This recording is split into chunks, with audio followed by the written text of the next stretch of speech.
Morning, everybody. So we were hanging out with Pastor Joshua, and he called me and Jen the apostles of water. I like that. So Jen and I, we left, as you know, last Sunday night, like after church, and then we got back. We're supposed to get back Friday night. We actually got back last night. But I'll tell you, when I got into Miami airport and I had access to like world information again, I could not believe what happened in the Seattle sports world while we were gone. It was unbelievable. I mean, the Mariners signed Robinson Cano. Like, what? How does that happen? Steve Sarkisian resigned from UW, took the job at USC, and he was replaced. We didn't even know he resigned. We get back and we're like, Chris Peterson is the new UW top dog. How crazy is that? Like two-time coach of the year. Unbelievable. And then the U.S. seeding for the World Cup. Oh. Kind of tough. And then the Seahawks, okay, because I wasn't around for this, the Seahawks destroyed the Saints last week. And then here's the most exciting thing of it all. Kamiak girls JV basketball won their first game by 40 points. So it's good to be back. Some of you may have noticed this morning that I've got a backpack. And today what I want to do is talk to you about carrying a heavy load, like walking through life carrying a burden. I'm going to kind of start this with a story. A few years ago, Jen's dad went on a 3-day hike. And he was with a few guys from his church, and they were way up in the mountains, and it was, 3 full days. Now, when people go on hikes like this, some of you would imagine, they're extremely careful about what they pack. Because 3 days in the mountains, it's no joke. And so you need to make sure that you have what you need, but at the same time, you can't pack too heavy. Okay? And so they had this guy in their group. They had only one guy in their whole group that really knew what he was doing when it came to this backpacking stuff, and his name was Scott. And Scott was adamant about the importance of packing light.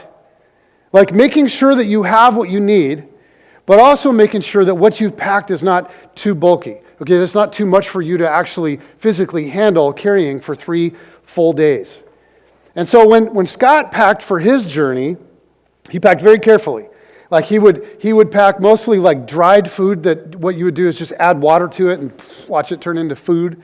And then he packed like super thin, very lightweight sleeping bag, but it was supposed to keep you warm, but it's super lightweight. Okay, that kind of stuff, like professional backpacker stuff.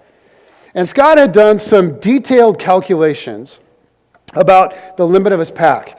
And he had determined that for a man of his build, going on a hike of that intensity, he calculated that the ideal pack for him would weigh no more than 32 pounds. Now, Scott was really worried, and he just kept talking about it because his actual pack weighed 38 pounds. Okay? So he wasn't sure that over 3 long, grueling days that he would be able to support 6 extra pounds. Okay, now Jen's dad was going on a backpacking trip for the very first time ever in his life. And he didn't buy into the whole pack light thing. He was not going to be eating dried food. Okay? There wasn't going to be any trail mix or granola or top ramen. Okay, none of that kind of stuff for him. For him, the whole joy of the experience would be eating like a king. So he didn't worry about the weight of his pack. So for a 3-day grueling hike in the mountains, here's some of the stuff that Jen's brilliant dad, Ron, packed. He brought a bag of potatoes, a pound of butter, and a frying pan so that he could have hash browns every morning. He brought several onions so that his hash browns wouldn't be bland. He threw in several cans of Naui chili so he'd make sure he got enough protein. And he packed several fresh oranges so he wouldn't get scurvy. And to top it all off, and this was the kicker, he packed several bottles of Thomas Kemper root beer to enjoy around the campfire. Okay, Scott's pack. Scott's pack weighed 38 pounds. He was nervous that it was too heavy. Ron's pack weighed 86 pounds. He couldn't even get it on and off by himself. And Ron said that at the end of each day, he would literally, like when the other dudes would come over and help him take it off, he would literally have a floating sensation for like several minutes, just like, ooh. He said it was the most incredible thing. Like physically, it was the most free he had ever felt. Now this morning, what I want to do is I want to talk to you about carrying a heavy load. And I want to talk to you about carrying the load of bitterness, okay? Carrying grudges. And when you think about it, we use some pretty odd languages when it comes to grudges. Because we talk about how you can carry a grudge. We talk about how you can bear a grudge. We talk about it like it's this heavy load, this thing that weighs us down. So I was thinking about this, and I was thinking, like, if a grudge was something physical, like, what would it look like? What would it feel like? I think it would feel like a whole lot of extra weight. Okay? But it would be weight that does us absolutely no good. Now, Jen's dad, he carried that insanely, ridiculously heavy pack for a reason. Okay? He wanted to feast. Like, eventually, there was a payoff for him. Well, everybody else was eating trail mix and top ramen. Okay, he's eating like a king. He's got chili and hash browns with onions in them and Thomas Kemper root beer and oranges. Okay, but when you think about a grudge, you think about carrying a grudge, what's the payoff? I mean, isn't it kind of like filling your pack with a bunch of rocks? And so I borrowed Tony Ellersick's backpack for this illustration. And by the way, a couple of weeks ago I was talking about Tony, and I pointed out how he's the white dude with dreads. Oh, man.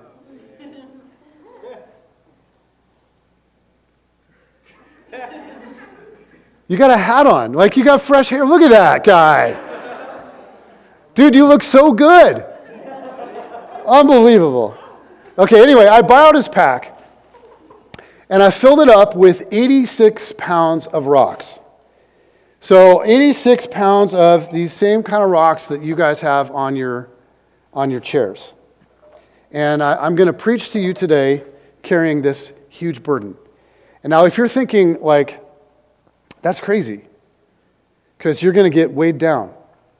Like, you might, like, fade out before the end of the message. I want you to know you don't have to worry, because I've been training for this for months in the gym. Okay, so this pack, filled with 86 pounds of rocks, represents the grudges that we carry. Now, there's another metaphor that for a lot of us we use to describe grudges. It's not just that we carry them, but we also talk about how you can nurse a grudge. Talk about how you can nurse a grudge. Now, when you nurse something, what are you doing? Well, you feed it, and you care for it, and you nourish it to keep it alive and to help it grow. And you can do that with a grudge. You can caress your little grudge, and you can love it, and you can speak softly to it, and you can feed it distorted perceptions, and you can feed it angry feelings, and you can just watch that sucker grow. And pretty soon you're carrying a bigger, heavier grudge. And it's kind of weird though, because why would we do that? I mean, when you think about it, why do that? Because I mean, nobody like wakes up in the morning and says, you know what, I cannot wait to get out of bed and carry this grudge with me all day. I mean, it's just going to be a great day, like me and my grudge. Like, nobody says that, but people do that every day. And the truth is, there is like a little dark part of us that kind of likes carrying a grudge. Makes us feel superior. Makes us feel like somebody owes us. Like we're one up, like we've got something over on them. And the truth is, although it will never contribute to your authentic joy, it'll never make you a more loving person. It will lead you away from the kind of life you want to live. There's a little dark part inside of you and me that kind of likes to carry a grudge. So we're in this series called Breaking Out of Quarantine. And we're thinking about living life connected to other people. We're thinking about avoiding the things that lead us toward isolation. And I'll tell you what isolates people in a hurry. It's grudges. Okay, it's grudges. And they can start out of like almost nothing. Almost nothing. Have you noticed that? They can start out of like almost nothing and then they grow. I mean, those of you that are married, raise your hand if you're married. Oh, good stuff. Have you ever noticed in marriage, like how petty and how small and how stupid some of the things you can fight about are? You ever noticed like how stubborn you can be? Like how you can hold on to this grudge and you can carry it and you can nurse it and you can pet it and you can love it and it just grows. And pretty soon, the two of you then are living like islands inside of the same house. And it's all over what? Can't even remember. Like I don't even remember what it was. You just remember that the other person was wrong. They were wrong. They wronged you and they owe you, and you are not going to cave and you are not going to be nice, and this is not going to be fixed until they apologize. Because they owe you. And guys, I'm sure that you're all way too mature for this. But maybe sometimes, this would be other married people, sometimes you don't like go to the other person and talk about it. You just kind of get snippy. You get kind of cold. And maybe they don't even know what they've done, but they should know. Here's what this can look like. Okay, here's what this is. Now, this is, John Ortberg talks about this happening with him and his wife in their house. This is a pastor's house. It says, one time years ago, I came home to Nancy one night, and we got in an argument over something. In those days, I worked at a church full-time. Nancy was home full-time with 3 real small preschool children. Many, many conversations in our lives back in those days had kind of a subtext. And the subtext was, my life is harder than your life. I would be stressed when I got home from work. I had had a long day. I had had exhausting meetings. I had had a very, very difficult high-pressure lunch. I had to make a ton of phone calls. Nancy, who had been home all day with 3 tiny preschool children, would respond something like, you mean you got to have lunch, like at a restaurant? Like with an adult who spoke real words? And you didn't even have to like cut up his food or anything? He says, well, we had a conversation, something like that, and it escalated. Now, I didn't get outwardly mad. I didn't say anything mean. This wasn't even a conscious decision on my part. I just withdrew. I just paid a little less attention to her and a little more attention to the kids. I was real nice to the kids. I was quite animated with them because I was sending kind of a message. I'm generally quite a pleasant person, but I didn't look at Nancy or connect with her the way I normally would have. I didn't touch her the way that I would have. I just kind of froze her out. It was pretty dark. When you're married to somebody, you learn how to do this kind of thing, how to calculate it so precisely. Just enough so that I know she knows something's wrong, but to be subtle enough so that the kids don't really know, and if she asks me, is something wrong? I could say, no. Why? Something wrong with you? Now, I'm sure that none of you would ever do something so immature. I'm sure that none of you would ever do something so manipulative. But this petty little man, John Ortberg, he did this. Now, the funny thing is, John Ortberg is like, he's a guy that I would consider a spiritual giant. Like, he's one of my heroes in the faith. A guy who really loves his wife. He really does. But one day, some small thing led to this grudge and this breach of connection and intimacy, and there they were in their home, in quarantine, isolated. And this is what bitterness does. This is where grudges lead.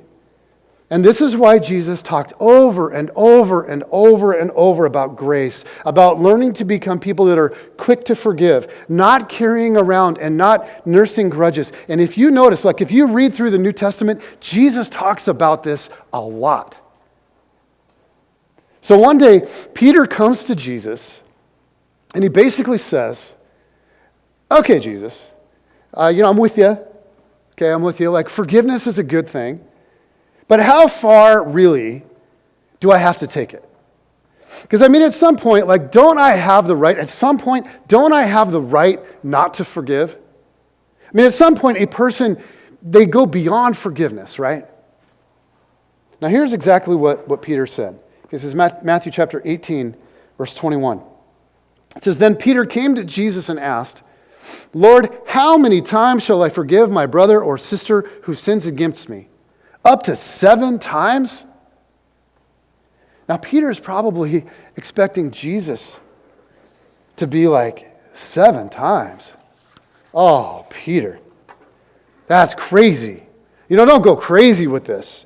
7 times is obviously, Peter, you're such a spiritual giant. 7 times is taking it way too far. But here's what Jesus actually says. Okay, verse 22. Jesus answered, I tell you, not 7 times, but 77 times. Some translations say 70 times 7. Now, I don't think that what Jesus is saying here is, well, here's what you do. Okay, when someone else wrongs you, you just count it up. You just mark it down. And you just mark down every time you have to forgive them. And then on the 78th time, you just let them have it. You just unleash the fury on them. I think what Jesus is saying is that if we're going to be people who learn to follow him and be like him, then forgiveness has to become a way of life. Once we understand the depth of God's mercy to us, forgiveness needs to flow through us outward. So Jesus goes from this little explanation, 70 times 7. And he tells a little story. And I'm going to paraphrase it so that it's in a little bit more relevant cultural context for us. Okay, so Jesus' story went something like this. This one guy, let's call him Brendan. Brendan Cloyd. He accrues a massive debt because Brendan's got a huge sports gambling addiction. And he's a total homer. Okay, so he bets on Seattle teams all the time. So he ends up $1 million in the hole, over $1 million in the hole. It's a debt that he could never pay off. And the penalty for that kind of debt is to be thrown into prison and become a slave. So not just Brendan, but his wife and his 8 children as well. So he's brought in before his bookie, by a guy named Guido. And Brendan pleads for his life. And to Brendan's amazement, his bookie looks right at him and he says, you know what? I'm going to make you a deal, an offer you can't refuse. And today, here's what I'm going to do. I'm going to release you from everything you owe me. I'm canceling every cent of your entire debt. The books are clean. You owe me nothing. So you're free to go. Have a nice day. Brendan's like, wow. So he walks out. But on the way home, Brendan runs into a guy that owes him $50. And he demands that the guy pay up immediately. And the guy says, well, I do have 50, and it's on me right now, but I need to buy dinner for my family. I got my kids at home. Everybody's hungry. I promise I'll pay you back real soon. We can work this out. I promise. But Brendan heartlessly grabs this guy. And he uses the UFC moves that he's been working on. And he kicks the snot out of this guy. And he rips the $50 away from him. The word gets back to his bookie. And the guy has Guido bring Brendan back in, and he says, what in the world is wrong with you? I was willing to forgive your more than $1 million debt. But if you're going to act like that, never mind. I take it back. So Brendan and his wife and their 8 children are tossed in prison for a life of slavery.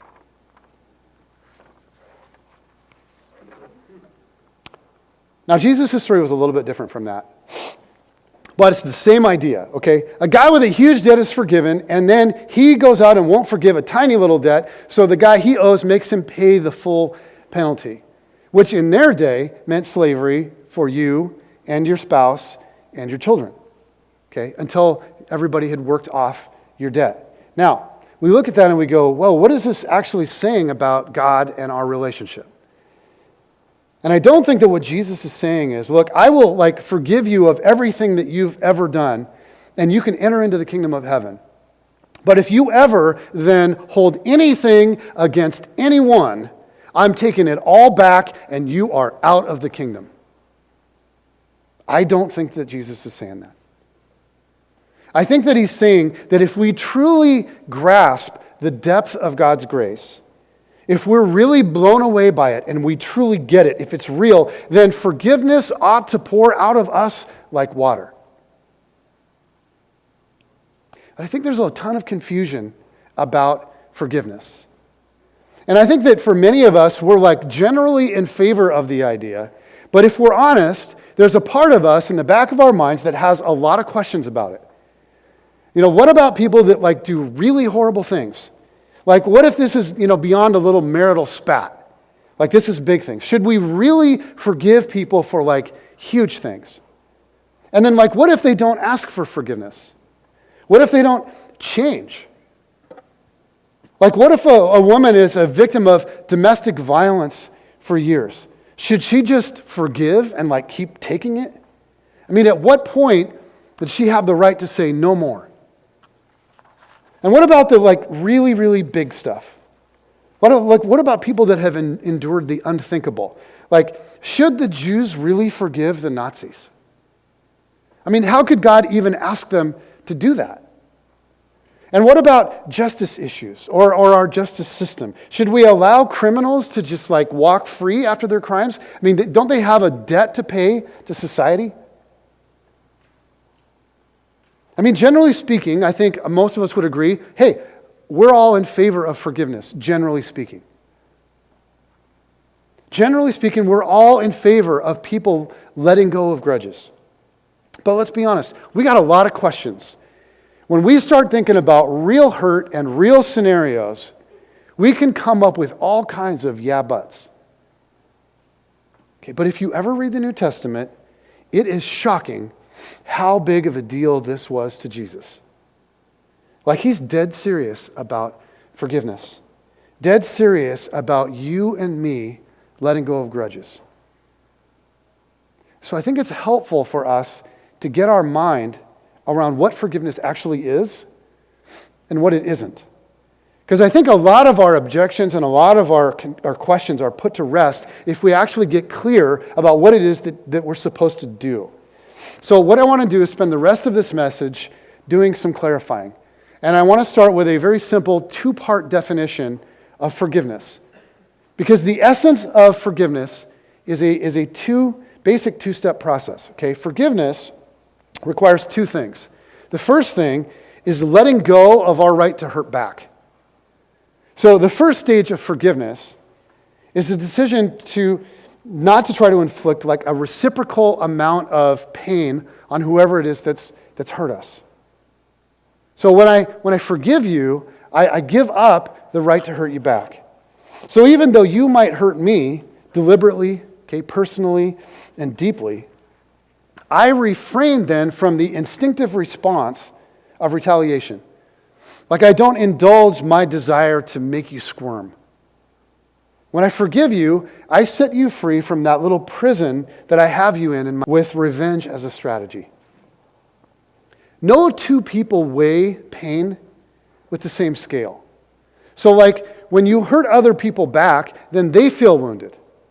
And so what do? What do? They hurt you back. And the whole thing escalates. The problem with vengeance as a strategy is it never produces wholeness and satisfaction. You think about this. You think about our world. Will the Palestinians ever get even with the Israelis? Will the Serbs ever get even with the Bosnians? Will the Bloods ever get even with the Crips? They won't. They will go on killing each other until they're all dead, but they'll never feel like they're even. I want to make an important distinction here, though. Letting go of vengeance does not mean that we're letting go of justice. Like, justice is a different matter. Justice still needs to be honored. For instance, a kidnapper can be forgiven by his victim, but justice, he still needs to pay his debt to society. Because justice involves a pursuit of fairness. Vengeance is about a pursuit of retribution. Vengeance by its nature is like insatiable. Okay? So justice and vengeance are not the same thing. We're not giving up justice when we give up vengeance. We can forgive and still seek justice. The first stage of forgiveness is giving up the right to hurt back. Okay? And the second stage is very simply wishing the other person well. So the second stage of forgiveness involves a new way of seeing someone and feeling about them. Like, one thing that can easily happen when we get deeply hurt by someone is that when we look at them, we don't see a person anymore. We only see, when we look at them, all the hurt that they've caused us. In Jesus' story about the uncollected debt, the unforgiving guy doesn't see the other person. He only sees the $50 that he owes him. Brendan. When we're committed to holding a grudge toward another person, what happens is we tend to believe only bad things about them. We only want to think of them in terms of the hurt that they've caused us. What we do is we want to forget about their humanity. And so the second stage of forgiveness is to see them as a person and to actually begin to wish them well. Starting to get to a place where we genuinely want to see good things for them. Like, it's not wishing that you're... It's coming to a spot where you just don't wish bad things for the other person. Coming to a place where you can actually begin to pray for them. You can be asking God to bless them. It's a place where you're wanting God to work in their life, where you can actually celebrate the good things in their life, and where you can mourn with them over the bad things. And so, guys, that is forgiveness in a nutshell. It's giving up the right to hurt back, and it's wishing the other person well. That's what Jesus is asking us to do. Now, that's not easy, and it's not natural, but it's very, very simple. Okay, but I want to clarify things just a little more, because I think we get really confused about this whole issue. And I think there are a lot of different myths that are floating around out there about forgiveness. And so I just want to spend the rest of our time kind of quickly running through 6 of them. And the first one is, myth number 1, that forgiving is the same as excusing. Like, when Jesus tells us to forgive one another, he's not in any way asking us to say that what they did isn't bad. There are times when we can legitimately excuse someone else's bad behavior. Like, excusing is when we consider the extenuating circumstances for behavior. Okay, and then we sort of let them off because of the circumstances. We excuse expectant dads for driving recklessly because they got a lady in labor screaming in the car. Maybe you excuse clumsy snowboarders that keep bumping into you because you find out that they're beginners and this is their first day. We excuse 8-year-old boys from making bodily noises because they're 8-year-old boys. Okay, so, and just to be clear, excusing people is a good idea. It's good to give people the benefit of the doubt. It's good to excuse. Jesus is in favor of that. Far too often, we are way too quick to judge. Far too often, we don't consider the extenuating circumstances. So being willing to excuse people, that's a good thing. But it is not the same thing as forgiveness. If an action is excusable, okay, then it doesn't need to be forgiven. Forgiveness is required only because the action is not excusable. So when Jesus implores us to forgive, he isn't asking us to decide that bad things aren't really bad things. When somebody does something wrong and they hurt you, it's perfectly okay to call it what it is, to name it and say that it's wrong. Okay, myth number 2. Forgiving is the same thing as forgetting. Now, sometimes people get confused about this. They think that we're being told that we have to somehow forget all of our hurts. Now, biblical writers, and this is why it gets confusing, biblical writers sometimes use the language of forgetting to describe how fully God deals with our sin. Okay, but can we just be honest? This does not mean that God has a memory retrieval problem. It just means that our sin has been dealt with so completely that it's as if God has absolutely forgotten about it. It means that once we experience God's forgiveness, we can rest assured that He's never going to bring it up again. But Jesus isn't commanding us to forget our hurts. Forgiveness is necessary precisely because we can't forget what happened. Okay, myth number 3. Forgiving is not the same thing as reconciling. People sometimes think that forgiving means that we have to reunite with the other person no matter what. Okay? And we all know situations where that would be stupid. Like if you have a friend that goes out and tells everybody your secrets, you can truly forgive her. Okay, you can let go of your right to hurt back, and you can truly begin to wish her well.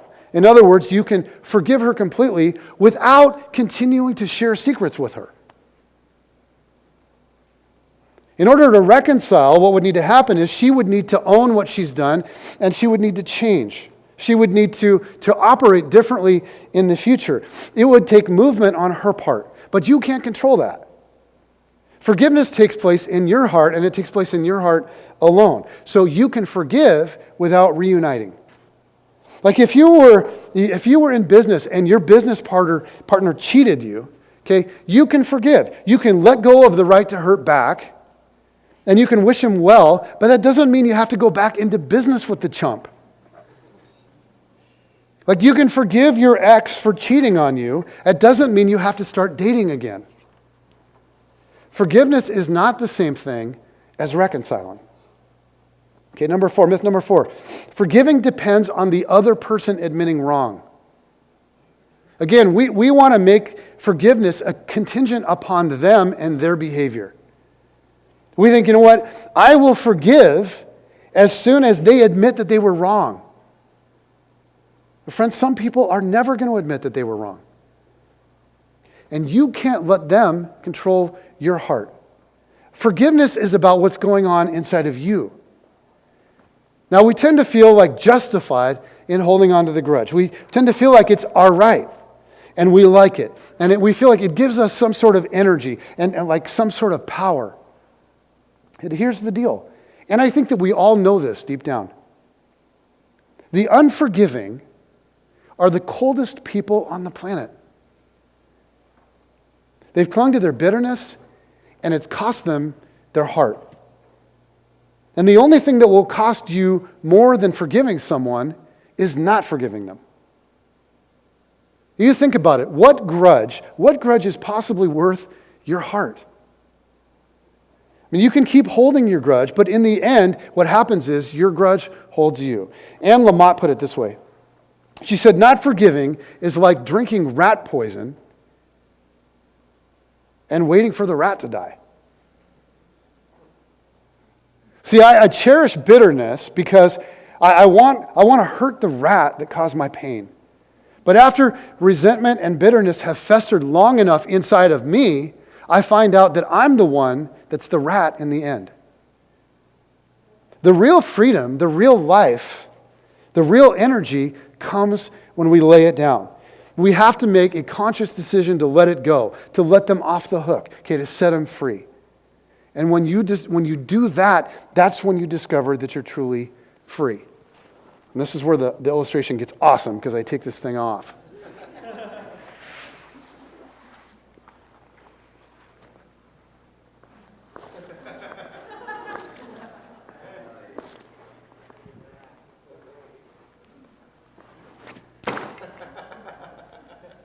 Backpack full of blankets, baby. You think I'm going to stand up here and preach with 86 pounds on my back? You're crazy. That would be stupid. It would be stupid to carry around 86 pounds for no reason. Myth number 5. And I'm sure all of you figured that out as I'm standing like on one foot up here every once in a while. Myth number 5. Forgiving will make you weak. Okay, I don't want to forgive somebody because that would make me weak. That would make me like a doormat that they walk all over. Guys, that just isn't true. Let me ask you a deeply theological question. Who was the most forgiving person to ever live? This is a church. This is a church. This is a Christian church. Who is the most forgiving person that ever lived? Okay. Who is the strongest person that ever lived? Jesus. Okay. I'm glad we got that squared away. Jesus had this freedom. You watch his life and you watch the way that he interacted with the world. And what you see is that Jesus had this freedom that we seem to not be able to find. He was not encumbered by all the stuff that all of the rest of us seem to be encumbered by. Like he wasn't weighed down by all of the same stuff that weighs all of us down. I mean, like I think of Jesus and he's standing before Pilate. And Pilate's baffled, and Pilate is like, I don't get this. And he's asking Jesus, don't you know that I have the power to free you or to condemn you? And Jesus just looks right back at him. And he says, you would have no power over me if it were not given you from above. In other words, my Father has given you this very small and very temporary power. But it is in his hands that my fate ultimately rests, not yours. And he loves me and he's good. I mean, Jesus was like clear about reality. And it freed him then from all of this junk that all of the rest of us are wrestling with. And one of the things that he was free to do without any restraint was to forgive. And I think about the final season of his life. Like the final scene of his life. Like his flesh torn open and just laid bare from the flogging. I think about his hair and his beard just dripping with the spit of the crowd. I think about his hands and his feet still searing from the nails the spikes that had been driven through them. And what does Jesus say? Jesus looks out over the crowd and those that have just driven spikes through his hands and his feet, and he says, Father, forgive them, for they know not what they do. His whole life had been lived freely, and nobody was going to take that from him. Not even in this moment. Nobody was going to take that from him. And guys, this is not a picture of weakness. This is the epitome of strength. It is uncompromised love. It's the greatest strength that there is. Okay, and that leads me to myth number 6, and that is that forgiving is a simple act or a very simple decision. And the idea is that like one day you can go along and you just make a decision to forgive somebody and you're good like once and for all. But if you've ever been deeply wounded by somebody, you know that that's not true.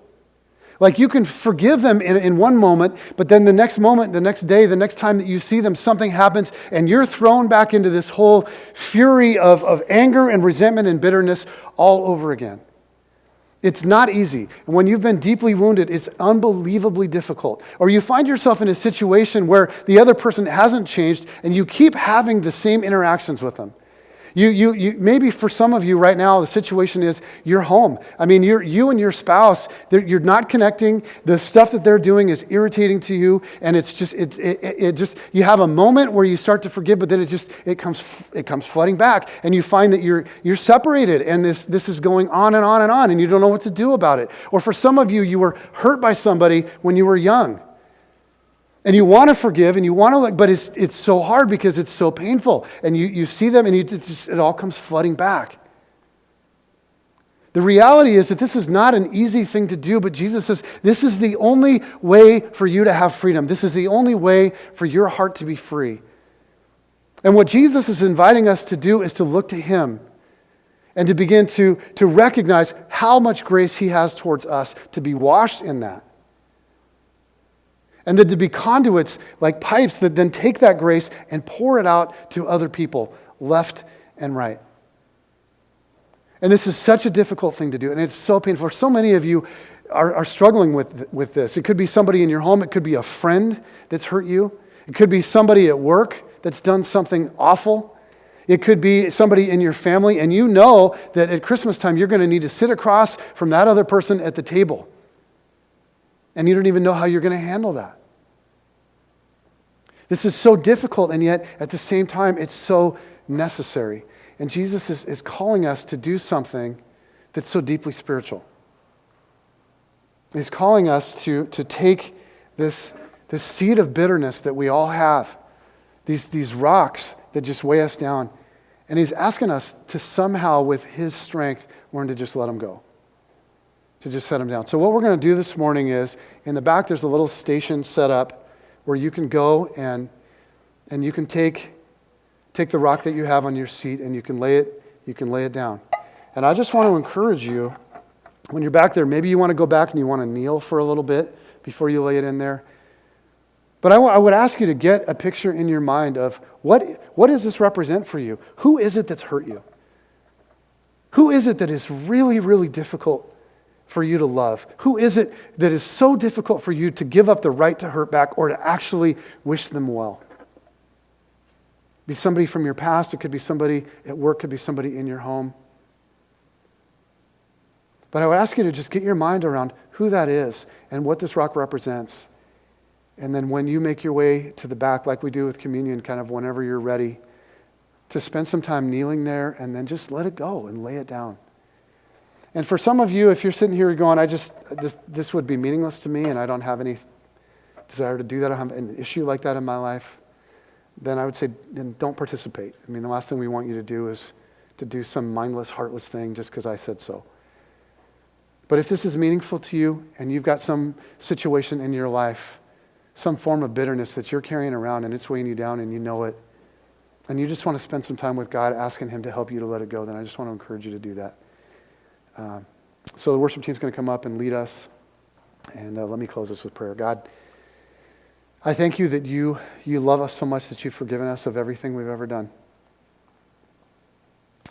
And I pray for those that are here this morning that are just wrestling with bitterness. Maybe it's with a spouse. Maybe it's with a parent. Maybe it's with a child. Maybe it's with a sibling. Maybe it's with an old friend. Maybe it's with somebody at work. And the bitterness is just there. And there's this temptation to just keep rehearsing why what this person did is so wrong and so bad and keep fueling that fire of anger. But that's not who you're calling us to be. It's not the kind of heart you want us to have. And so I just pray, Jesus, that you would help us to recognize who you are, how much you've forgiven us, and to help us lay it down, to help us give it up and let it go. In Jesus' name, amen.